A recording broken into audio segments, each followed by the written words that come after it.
Hi guys! Before we begin tonight's journey, find a comfortable place to rest. Dim the lights if you can, settle into your favorite chair or beneath a warm blanket, and allow your breathing to slow. Tonight we are traveling far back in time, not to a battlefield or a royal palace, but to a quiet farming village in the northeastern United States, where long winters covered the land in silence and ordinary people lived simple lives. This is the story of a forgotten chapter of American history.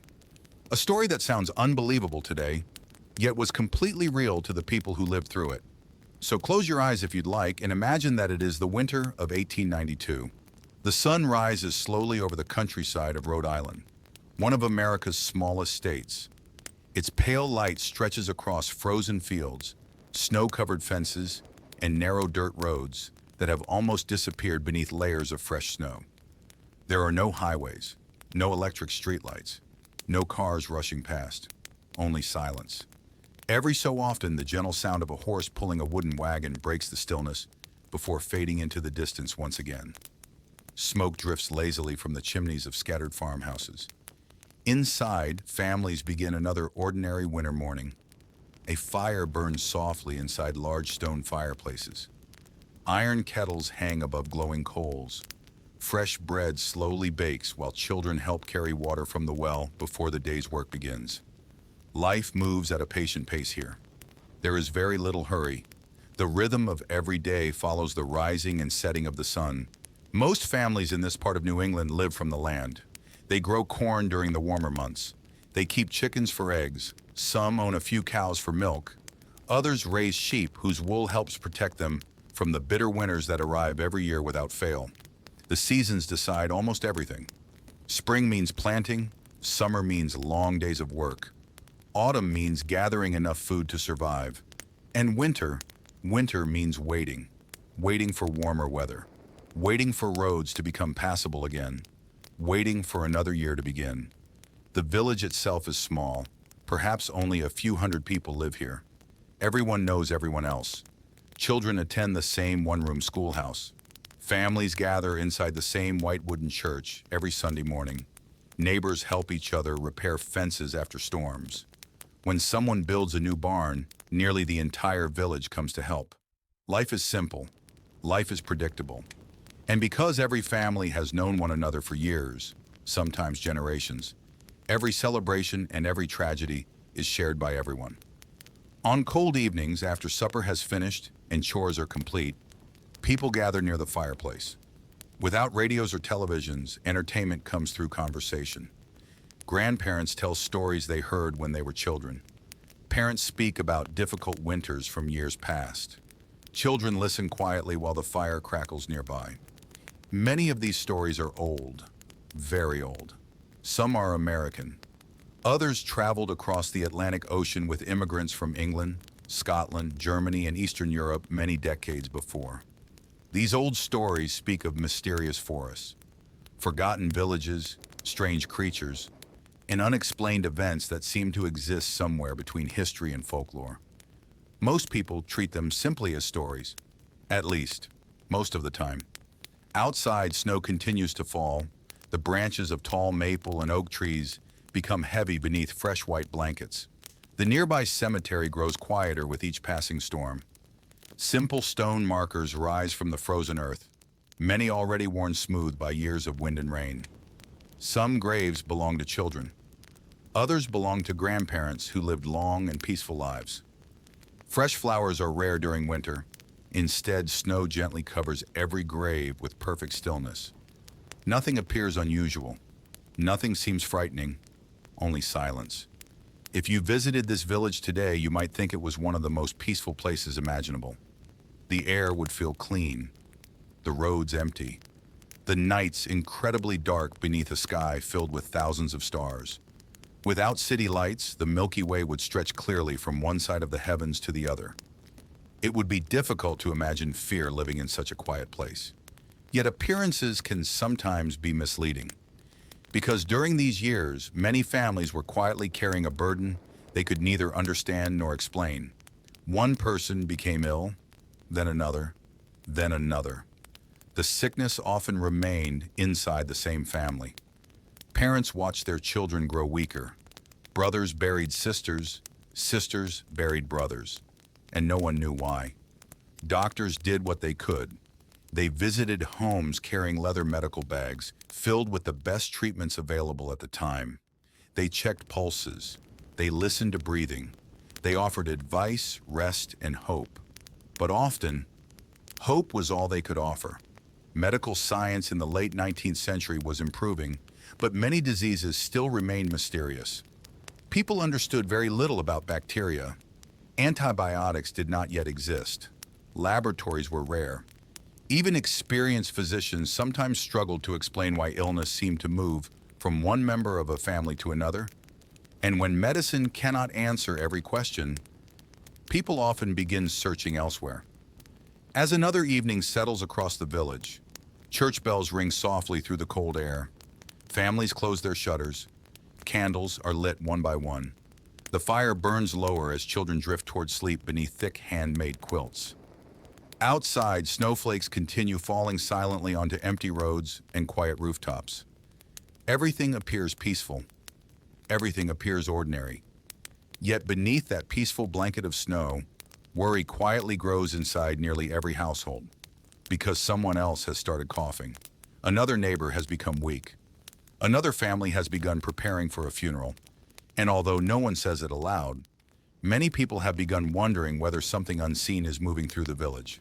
Not the winter, not the wind, but something far more mysterious. In the next chapter, we'll discover the strange illness that terrified entire communities, and why so many ordinary Americans believed the dead themselves might somehow be responsible. The winter mornings in rural New England always seemed to begin the same way. A layer of fresh frost covered the windows. The first light of dawn crept slowly across the frozen fields. Farmers stepped outside before sunrise, their boots crunching softly against the snow, while smoke continued to rise from stone chimneys into the pale gray sky. Life appeared calm, predictable, almost timeless. Yet behind the closed doors of many homes, a quiet struggle had already begun. It did not arrive with loud noises or dramatic warnings. Instead, it appeared slowly, almost politely. At first it was only a cough, a small cough that lingered longer than anyone expected. No one paid much attention. Winter often brought colds, and people were accustomed to working through discomfort. There was always wood to chop, animals to feed, water to carry. A cough alone was never enough to stop life's daily routine. But weeks passed, and the cough remained. Soon, family members noticed other changes. The person who had once worked from sunrise until sunset now became tired after only a few simple tasks. Their appetite faded. Meals that once disappeared quickly now remained untouched on wooden tables. Their cheeks became pale. Their shoulders seemed thinner with every passing week. Neighbors quietly whispered that they hardly recognized them anymore. Without understanding why, the illness slowly seemed to consume the body from within. That is why many people simply called it consumption. It was one of the most feared diseases of the 19th century. Not because it spread rapidly like a sudden plague, but because it moved so slowly, sometimes over many months, sometimes over years. Families watched helplessly as loved ones gradually became weaker, with almost nothing anyone could do to stop it. Doctors visited whenever they could. Traveling by horse through snow-covered roads, they carried black leather bags filled with the best medical knowledge available at the time. They checked breathing. They listened carefully to persistent coughing. They examined fevers and weak pulses. They prescribed rest, fresh country air, nutritious food, warm blankets. Occasionally, they suggested traveling to mountain regions where cleaner air was believed to help patients recover. For a few people, these treatments seemed to improve their condition. For many others, nothing changed. The coughing continued. The weight continued to disappear. And eventually, breathing itself became difficult. Today, we know that tuberculosis is caused by a microscopic bacterium. It spreads through tiny droplets released into the air when an infected person coughs. But in the late 1800s, this invisible world remained almost completely hidden. Most ordinary people had never seen a microscope. The idea that invisible organisms could pass from one person to another seemed impossible to imagine. Without a clear explanation, people naturally searched for patterns they could actually see. And one pattern appeared again and again. The illness often stayed inside the same family. A grandfather might die first. Several months later, a daughter became sick. The following year, a son began coughing, then perhaps another sister. To modern medicine, this makes perfect sense. Family members lived together in close quarters. They shared bedrooms, meals, blankets. The disease spread naturally from one person to another. But to families living in 1892, it looked very different. They believed the sickness was following bloodlines, almost as if something invisible had chosen one household over another. As funerals became more frequent, village life slowly changed. Church bells rang more often. Black clothing became a familiar sight. Neighbors gathered to prepare simple wooden coffins. Women cooked meals for grieving families. Children learned at a very young age that illness could visit any home without warning. The cemetery quietly expanded, one grave at a time. Fresh headstones appeared beside older ones. Snow gently covered them all, making no distinction between the young and the old. Every burial seemed to bring another unanswered question. Why this family? Why again? Why so soon? Some evenings after the day's work was finished, neighbors gathered around warm fireplaces to talk. The conversations were quiet, thoughtful, sometimes hopeful, sometimes fearful. People shared stories of relatives who had recovered. Others spoke of families who had lost nearly everyone. No one claimed to understand the illness completely, but everyone had a theory. Perhaps the harsh winters weakened the body. Perhaps bad air drifted through certain valleys. Perhaps contaminated wells carried sickness. Or perhaps something even stranger was happening. Human beings have always searched for explanations. When science leaves questions unanswered, imagination often fills the empty spaces. This was not because people were foolish. Far from it. The farmers of New England understood weather, seasons, animals, and crops better than almost anyone alive today. They were hardworking, practical, experienced. But disease was different. It was invisible, and invisible things are often the hardest to understand. So people turned toward the stories their grandparents had once told beside warm fireplaces, old stories carried across the Atlantic Ocean generations earlier, stories that had survived long sea voyages from distant villages in Europe, stories about restless spirits, unfinished lives, and the strange belief that sometimes the dead did not always remain completely at rest. No one reached that conclusion immediately. Fear grows slowly, one funeral at a time, one unanswered question after another, one family watching another lose someone they loved, until eventually whispers began spreading through quiet country villages. Perhaps the sickness was not simply an illness. Perhaps someone buried beneath the frozen ground was somehow drawing life away from the living. It sounds impossible today. But to frightened communities searching desperately for answers, it felt like the only explanation they had left. As another winter settled over the quiet villages of New England, life continued much as it always had. The fields rested beneath deep blankets of snow. Wooden fences disappeared beneath drifting ice. The rivers slowed beneath thin layers of frozen water. From a distance, the countryside looked almost peaceful enough to belong inside a painting. But inside warm farmhouses, another world quietly came to life. Not a world of work or farming, a world of stories. Long before electricity filled American homes, evenings belonged to conversation. After supper was finished, dishes were washed by hand. The fire inside the stone fireplace became the brightest light in the room. Children gathered on woven rugs. Parents repaired tools or knitted clothing for the long winter ahead. Grandparents settled into old wooden rocking chairs that creaked softly with every movement. Outside, the wind whispered through bare tree branches. Inside, someone always began telling a story. Some stories were about the first settlers who built homes in the wilderness. Others were about difficult winters, famous storms, or miraculous harvests. But every now and then, someone shared stories that came from much farther away, across the Atlantic Ocean, across generations, across centuries. These were stories their own grandparents had carried from Europe, stories remembered long before America became a nation. During the 18th and 19th centuries, millions of immigrants arrived in the United States. They came from England, Scotland, Ireland, Germany, Poland, Hungary, and many other parts of Europe. Each family carried only a few possessions: a wooden chest, some clothing, perhaps a family Bible, maybe a few treasured photographs. But they also carried something that could not be packed inside a suitcase: their traditions, their beliefs, and their stories. Many of these stories had been told beside fireplaces for hundreds of years. In small European villages, people often believed that not every death marked the true end of a person's journey. Sometimes, very rarely, the dead were believed to remain strangely connected to the living, not as ghosts wandering through old houses, not as monsters chasing people through dark forests, but as something quieter, something more mysterious. Today's movies have given us a very different image of vampires. Elegant clothing, sharp fangs, dark castles, flying bats. These images are familiar all over the world. But the people living in 19th century New England believed nothing like that. Their idea of a vampire was much simpler, and in many ways, much sadder. According to old folk beliefs, a person who died under unusual circumstances could sometimes continue draining strength from their surviving family members. They did not need to leave their grave.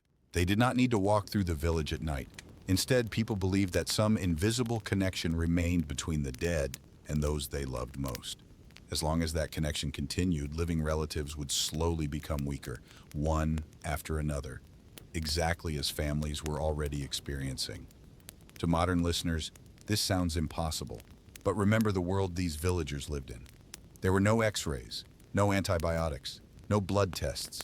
Even the smallest infection could become life-threatening. Entire families watched loved ones disappear without anyone offering a convincing explanation. When science remained silent, ancient traditions often begin speaking louder. These beliefs were never accepted by everyone. Some people trusted doctors, others trusted ministers, many simply prayed and hoped for recovery. But in isolated farming communities, old traditions survived remarkably well, especially during difficult times. Fear has a curious way of bringing forgotten ideas back to life. Stories that had seemed harmless for generations suddenly felt real again. As the months passed, conversations inside the village slowly changed. Neighbors no longer spoke only about the weather or next year's crops. Instead, they quietly asked questions. Questions no physician seemed able to answer. Why did the illness always return to the same household? Why would one family lose 4 people while another remained healthy? Why did children sometimes recover while strong adults faded away? Nobody knew. But everyone noticed the pattern. Again, and again, and again. Soon, whispers began following every funeral, not loudly, never openly, just quiet conversations shared between trusted neighbors. Someone would lean closer beside the church steps. Another would lower their voice while walking home through the snow. Perhaps someone in the cemetery had not truly found peace. Perhaps one of the recently buried still held some mysterious power over the living. No one wanted to believe such things, yet each new death made those old stories seem just a little less impossible.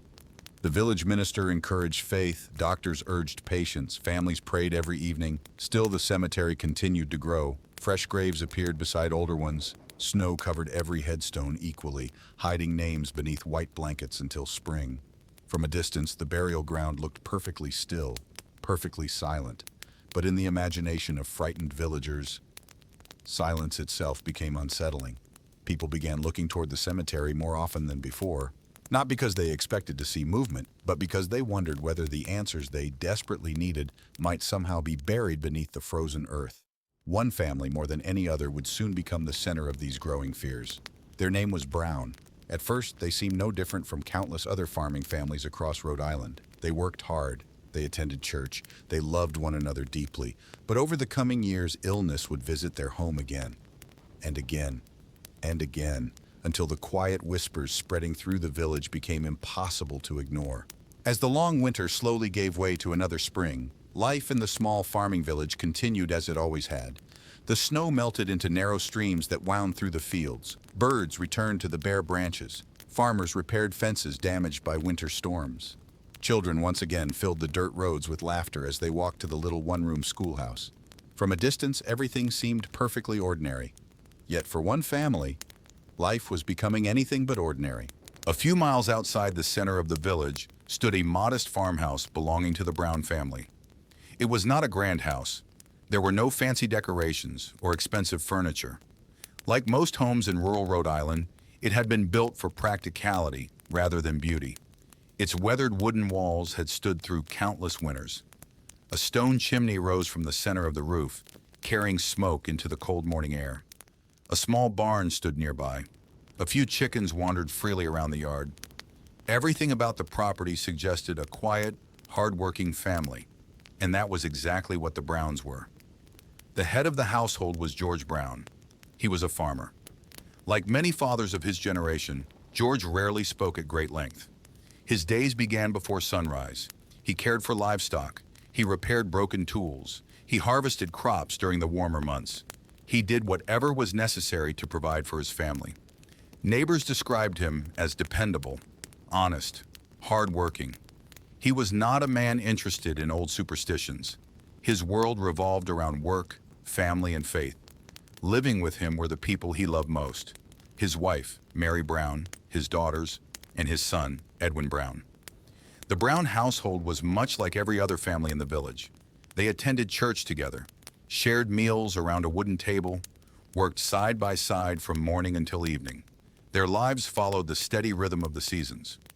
No one could have imagined that this ordinary family would one day become known across America. The first tragedy arrived quietly. Mary Brown became ill. At first, no one believed it was serious. She complained of feeling tired. Then came the cough. At first, it was occasional. Then it became constant. Weeks turned into months. Her strength slowly disappeared. Simple household chores became exhausting. Even speaking for long periods left her short of breath. George called for the local doctor. The physician did everything he knew. He prescribed rest, fresh air, warm meals, hope. But medicine in the late 19th century had limits. And eventually, Mary Brown passed away. The family mourned as families always had. Neighbors gathered to help prepare the funeral. Church bells rang slowly across the countryside. The small cemetery received another new grave. Life, though filled with sorrow, slowly moved forward. Or at least, it tried to. Not long afterward, another member of the Brown family began showing the same frightening symptoms. The familiar cough returned, then weakness, then weight loss. The illness followed the same slow, relentless path that had already become painfully familiar throughout New England. Another funeral followed, another grave, another heartbreaking goodbye. For George Brown, grief had become something he carried every day. Still, he continued working, because farms do not pause for sorrow. Animals still needed feeding, fields still needed tending. Winter still came every year. Life demanded that he continue, even when his heart begged him to stop. Then came the winter of 1892. George's youngest daughter, Mercy Lena Brown, became sick. Mercy was only 19 years old. Friends remembered her as a quiet young woman who helped around the family farm and rarely attracted attention. She had lived an ordinary life, one that should have stretched many decades into the future. Instead, the same mysterious illness that had already taken other members of her family now reached her as well. At first, Mercy tried to continue her daily routines. She helped with household chores. She smiled whenever visitors arrived. She insisted she would recover, but little by little, her strength faded. The cough grew deeper. Walking across the room became difficult. Simple conversations left her exhausted. Some mornings she could barely rise from bed. George watched helplessly. He had already buried members of his family before. Now he feared he was about to lose another. The local doctor visited once again. His advice remained much the same: rest, warmth, fresh air, nutritious food, prayer. There was little else anyone could offer. On January 17th, 1892, Mercy Brown died. The village gathered once again beneath gray winter skies. Snow covered the cemetery. The frozen ground made burial difficult. Men worked patiently with picks and shovels to prepare the grave. Neighbors stood quietly, their breath visible in the icy air. The church minister spoke gentle words of comfort. George listened in silence. He had now buried his wife and 2 daughters. The weight of such grief is difficult even to imagine. Because the earth was deeply frozen, Mercy's body could not immediately be buried in the usual way. Instead, historical records suggest that her coffin was placed temporarily in a receiving vault, where the cold winter temperatures naturally preserved her body until burial conditions improved. No one thought much about it at the time. It seemed like a practical solution to a harsh New England winter. No one realized that this small detail would soon become one of the most misunderstood moments in American folklore. But the Brown family's suffering was not yet over. Only a short time after Mercy's death, George's son, Edwin Brown, became seriously ill. The same cough, the same weakness, the same slow loss of strength. Neighbors looked at the family with growing concern. Some whispered that the Browns had become cursed. Others remembered the old stories carried from Europe. Stories about families whose dead refused to rest peacefully. At first, George ignored such talk. He believed in hard work, in faith, in doing what was right. But as Edwin grew weaker with every passing day, even the strongest man in the village began wondering whether there might be something that medicine simply could not explain. And before long, the villagers would come to George with a request so extraordinary that it would forever place the Brown family among the most unusual stories in American history. Several weeks passed after Mercy Brown's funeral. Winter still held its firm grip on Rhode Island. The fields remained white beneath thick blankets of snow.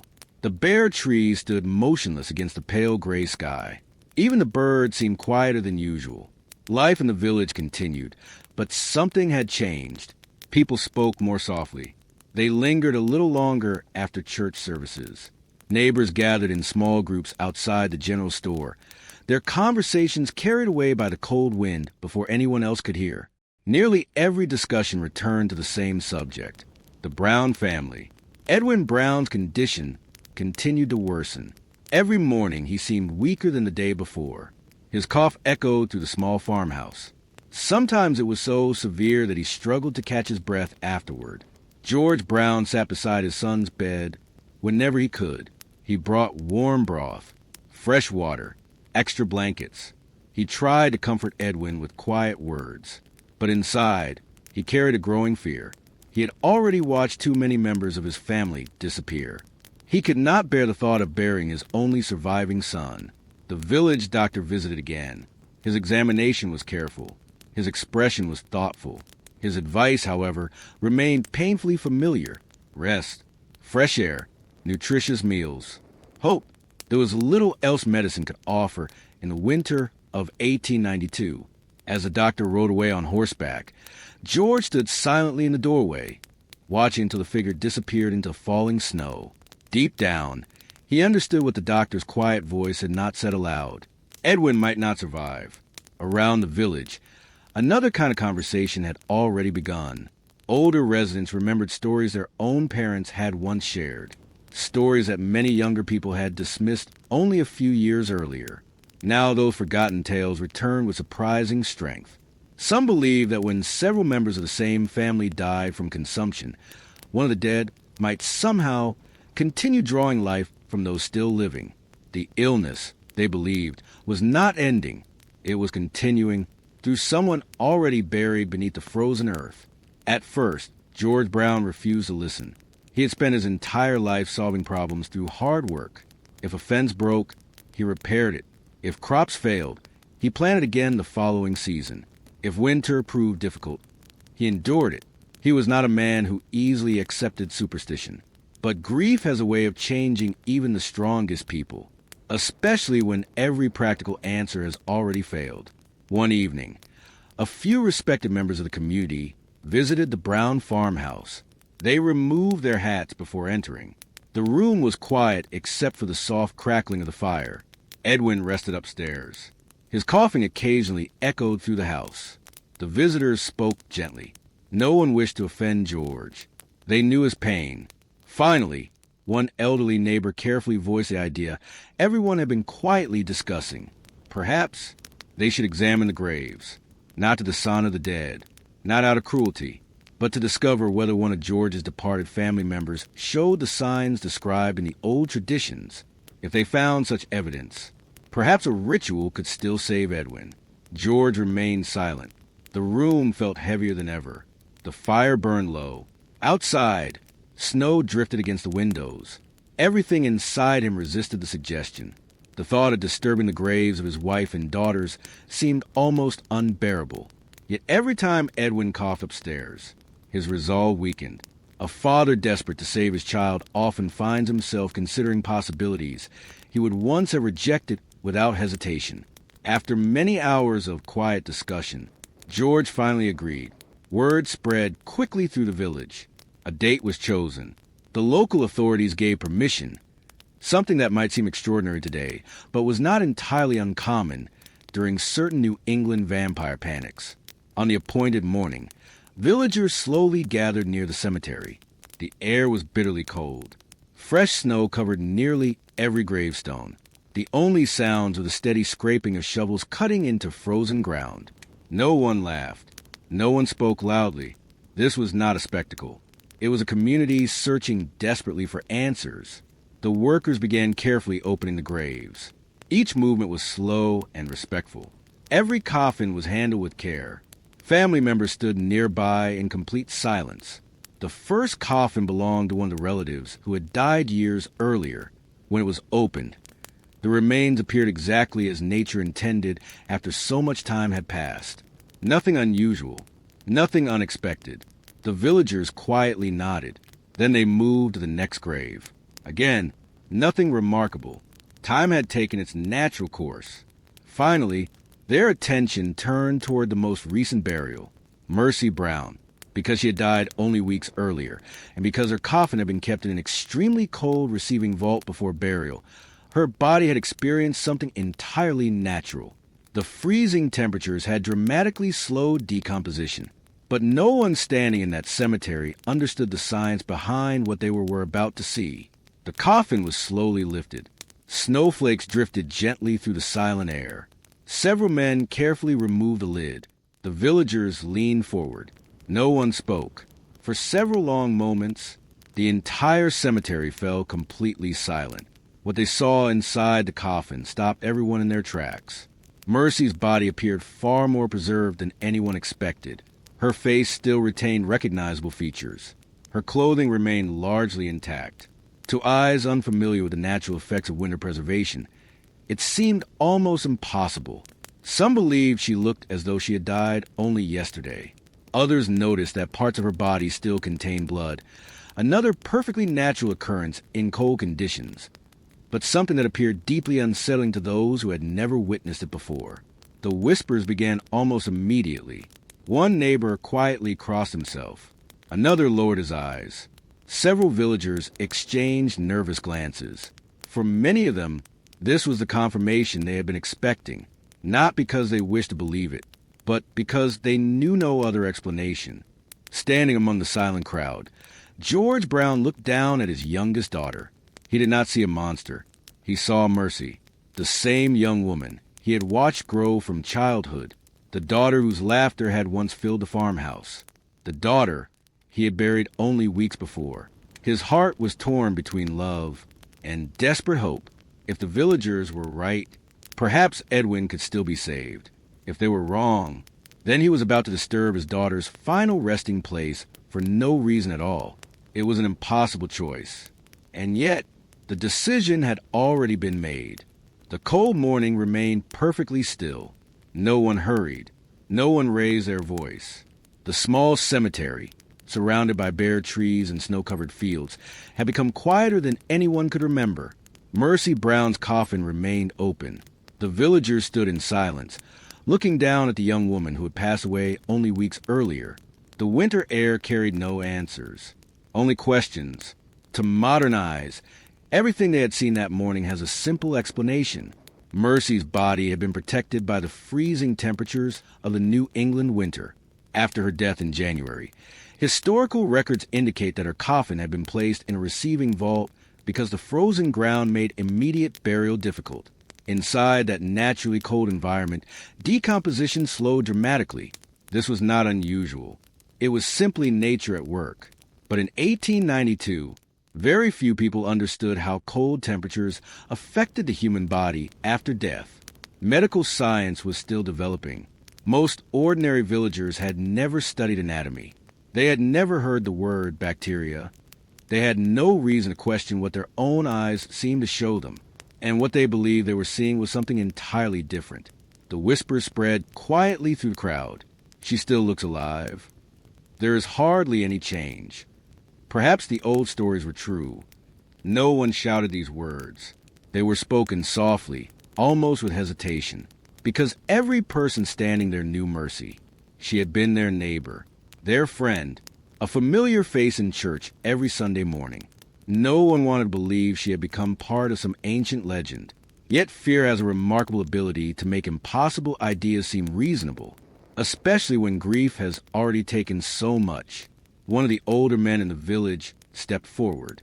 He had heard stories like this since childhood. His grandparents had spoken of similar cases decades earlier. According to the old traditions, if a body showed unusual signs after death, it could mean that the deceased was somehow continuing to draw strength from surviving family members. There was only one known way, according to those beliefs, to stop it, a ritual, one that had been passed down through generations, not through medicine, but through folklore. George Brown stood quietly nearby. His face revealed little emotion. Days without proper sleep had left him exhausted. His hands, rough from years of farming, remained folded tightly together. He was not thinking about legends. He was thinking about Edwin. His son lay at home, growing weaker with each passing day. Every breath had become more difficult. Every morning brought less hope than the one before. If there was even the smallest chance that this strange ceremony might help, could he refuse? It was a kind of decision no parent should ever have to make. The villagers prepared the ritual carefully. There was no anger, no excitement, no celebration, only quiet determination. According to historical accounts, Mercy Brown's heart and lungs were removed from her body. To the villagers, these organs held special meaning. Old traditions claimed they were the source of the mysterious connection between the dead and the living. The organs were placed upon a large stone nearby. A small fire was prepared. The flames rose slowly into the cold winter air. No one spoke while the fire burned. The only sounds were the crackling wood, the gentle wind, and distant crows calling across the empty fields. When the fire had reduced the organs to ashes, the villagers gathered them carefully. The ashes were mixed into a small amount of liquid. According to the local belief, this mixture would break the unseen bond between the dead and the living. It was then taken to Edwin Brown. Historical records suggest that Edwin drank part of the mixture, following the advice of those who believed this ritual offered his only remaining chance of survival. Today, this sounds deeply unsettling, but it is important to remember the world in which these people lived. They were not acting out of cruelty. They were not seeking attention. They were not performing a ceremony for entertainment. They were trying to save a young man's life, using the only explanation they believed remained. When the ritual was complete, the cemetery slowly emptied. Families returned home. Snow once again began falling across the quiet graves. Within a few hours, fresh snow covered the footprints left behind by the villagers. It was as though the cemetery wished to hide what had happened that morning. Life slowly returned to its familiar rhythm. Farmers fed their animals. Children attended school. Church bells rang on Sunday. The world continued turning. But inside the Brown farmhouse, everyone waited. Each new day began with cautious hope. Perhaps Edwin would breathe more easily. Perhaps the coughing would become less severe. Perhaps his strength would begin returning. George watched his son closely. Every small movement seemed important. Every meal Edwin managed to finish felt like a reason to hope. The villagers also waited. Many sincerely believed the ritual had changed everything. Some expected improvement within days. Others believed recovery would take longer. Hope quietly spread through the community. For the first time in many weeks, people allowed themselves to imagine a happier ending. But illnesses do not change because people wish them to. Tuberculosis continued its slow and relentless course. Edwin remained weak. The coughing persisted. His body, already exhausted by months of disease, struggled to recover. The ritual that had filled the village with hope could not stop the bacteria, quietly damaging his lungs. The real enemy had never been hidden beneath the cemetery. It had been invisible all along, though no one yet understood that truth. As winter slowly gave way to spring, the people of Exeter found themselves facing a painful realization. The ancient ritual had not brought the miracle they had prayed for, and before long, they would lose Edwin as well. Spring slowly arrived in Rhode Island. The snow that had covered the fields for months began to disappear. Small streams carried melting ice across the countryside. The trees, which had stood bare through the long winter, slowly welcomed tiny green leaves once again. To anyone passing through the village, It seemed as though life was beginning anew, but inside the Brown farmhouse, spring brought little comfort. The ritual had been completed exactly as the villagers believed it should be. Every step had followed traditions that had survived for generations. Everyone hoped it would save Edwin Brown. For a short time, people waited patiently. Each morning they asked the same question. Is he feeling any better? George Brown wanted the answer to be yes. He wanted to believe that his son's breathing had become stronger, that the coughing had become less frequent, that the nightmare was finally ending. But none of those things happened. Instead, Edwin continued to grow weaker. His illness showed no sign of slowing. The cough that had once been occasional now seemed constant. Even sitting upright became difficult. Simple conversations left him exhausted. The disease had already done too much damage. No ritual, no prayer, no folk tradition could reverse what had already happened inside his lungs. Only a few weeks after the cemetery ritual, Edwin Brown also died from tuberculosis. George Brown had now buried nearly his entire family, a wife, 2 daughters, and finally, his only son. The farmhouse that had once echoed with conversation now felt painfully quiet. Rooms that had once been full of life now stood empty. The kitchen table had fewer chairs in use. The evenings became longer. The silence became heavier. The villagers mourned with George. No one blamed him for agreeing to the ritual. In fact, many understood exactly why he had made that decision. He had simply been a father trying to save his child. Looking back today, it is easy to judge the people of 1892. But history asks us to do something more difficult. It asks us to understand them. Imagine living in a world where no one could explain why healthy young people slowly disappeared. Imagine watching one family member after another become sick. Imagine asking doctors for help, only to discover that even they had no cure. When every practical answer has failed, hope often finds unusual places to survive. For the people of Exeter, that hope came from old stories, not because they rejected science, but because science had not yet reached them with the answers they desperately needed. Only a decade earlier, in 1882, a German physician named Robert Koch had announced one of the greatest medical discoveries in history. Using powerful microscopes, he identified the tiny bacterium responsible for tuberculosis. For the first time, scientists understood that the disease was caused by a living microorganism, not by bad air, curses, or supernatural forces. It was an extraordinary breakthrough. But discoveries made in laboratories do not transform everyday life overnight. News traveled slowly.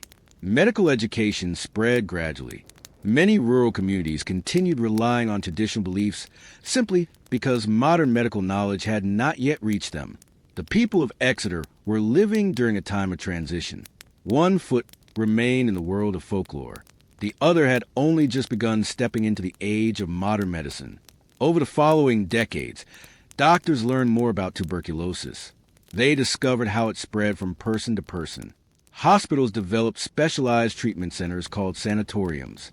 Patients were encouraged to rest in fresh mountain air while receiving better medical care. Eventually, in the 20th century, antibiotics transformed tuberculosis from one of humanity's deadliest diseases into one that could often be treated successfully. What had once terrified entire villages gradually became a disease that science could understand. The invisible enemy finally had a name, and eventually, a cure. As medicine advanced, stories like the one in Exeter slowly faded into history. Communities no longer opened graves searching for answers. Doctors replaced folklore. Laboratories replaced superstition. Microscopes replaced fear.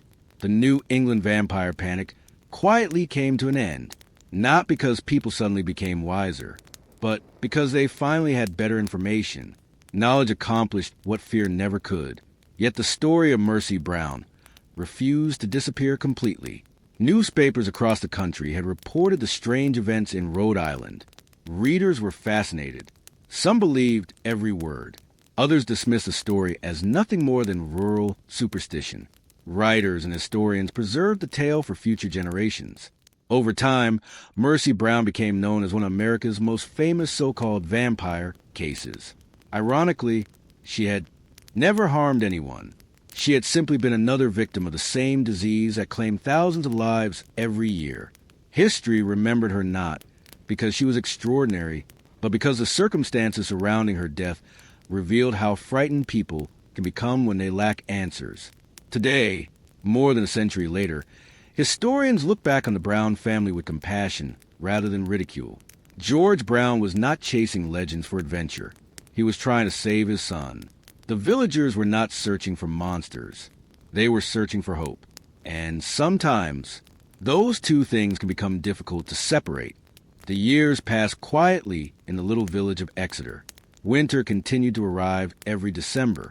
Snow still settled gently across the old stone walls. The same narrow roads wound between modest farmhouses. The church bell continued to ring every Sunday morning, just as it always had. To a traveler passing through, nothing seemed unusual. The village looked peaceful, almost unchanged. Yet beneath that peaceful landscape lived memories that would remain with its people for the rest of their lives. George Brown continued living in the farmhouse after the loss of his family. The seasons still demanded his attention. The fields still needed planting. The animals still required feeding. Life, as it always does, moved forward. But grief never truly disappears. It simply learns to live beside us. Each room in the house carried a memory. The kitchen reminded him of family dinners. The fireplace recalled long winter evenings spent together. The empty bedrooms remained quiet reminders of voices that would never again be heard. Many people imagine history as a collection of wars, presidents, and great political events. But history is also made inside ordinary homes. It is made in quiet kitchens, at simple wooden tables, and in the hearts of families whose names rarely appear in textbooks. As the 19th century came to an end, America itself was changing rapidly. Electric lights slowly replaced candles. Railroads connected distant towns. Telephones began linking communities that had once been separated by days of travel. Doctors learned more every year. Hospitals expanded. Medical schools grew stronger. Slowly, the mysterious disease called consumption became better understood. People no longer blamed cold winds. They no longer feared poison air. And gradually, they stopped fearing the dead. The real enemy had finally been identified. It was a tiny bacterium, far too small for the human eye to see, yet powerful enough to shape generations of history. The strange practice of opening graves slowly disappeared across New England, not because people forgot the old stories, but because they no longer needed them. Science had provided answers where folklore once filled the silence. This change did not happen overnight. It took years, even decades. But eventually, fear gave way to understanding. One generation taught the next, and the old vampire panics quietly became part of history. Today, visitors can still travel to the small cemetery in Exeter, Rhode Island. There, among rows of weathered headstones, rests Mercy Lena Brown. Her grave is simple. There are no towering monuments, no elaborate decorations, just a quiet place where one young woman, who lived only 19 years, was laid to rest. Each year, historians, curious travelers, and lovers of forgotten history visit the cemetery. Some come because they have heard the legend. Others come because they are interested in American folklore. But many leave with a different feeling than they expected. They realize that Mercy Brown was never the villain of the story. She was its victim, a young woman whose life was cut short by a disease that doctors could not yet cure. It is easy, from our modern perspective, to smile at the beliefs of the villagers. We know about bacteria. We understand how tuberculosis spreads. We have medicines they could never have imagined. But knowledge is a privilege built upon centuries of discovery. The people of Exeter did not have that privilege. They made decisions using the best information available to them. When they looked for answers, they found only uncertainty. And when uncertainty becomes overwhelming, fear often steps in to offer explanations. History reminds us of this lesson again and again. The story of a New England vampire panic is not really a story about vampires. It is a story about grief, about love, about parents trying to save their children, about communities searching desperately for hope. It is a reminder that ordinary people, facing extraordinary hardship, sometimes make choices that later generations struggle to understand. Yet those choices were born not from cruelty, but from compassion, from desperation, and from a universal human desire to protect the people we love. Perhaps that is why this story has survived for more than a century, not because of its strange folklore, but because it reveals something timeless about human nature. When faced with the unknown, people search for meaning. When confronted with loss, they search for hope. And when answers seem impossible to find, they often turn to stories that have comforted generations before them. As evening settles once more over the quiet fields of Rhode Island, the wind moves gently through the old trees surrounding the cemetery. Snow falls softly onto weathered headstones, just as it did during the winter of 1892. The church bell echoes faintly across the frozen countryside. The village grows still. The farmhouse windows become dark. The roads fall silent. And beneath the peaceful earth, Mercy Brown rests exactly as she should have all along. Not as a vampire, not as a monster, but as a young woman whose tragic story became one of the most unusual and most misunderstood chapters in American history. Tonight, the village is quiet once again. The fear has long since faded. Only history remains. And with it, a gentle reminder that the greatest mysteries of the past are often not about monsters hiding in the darkness, but about people doing their very best to understand a world they could not yet explain.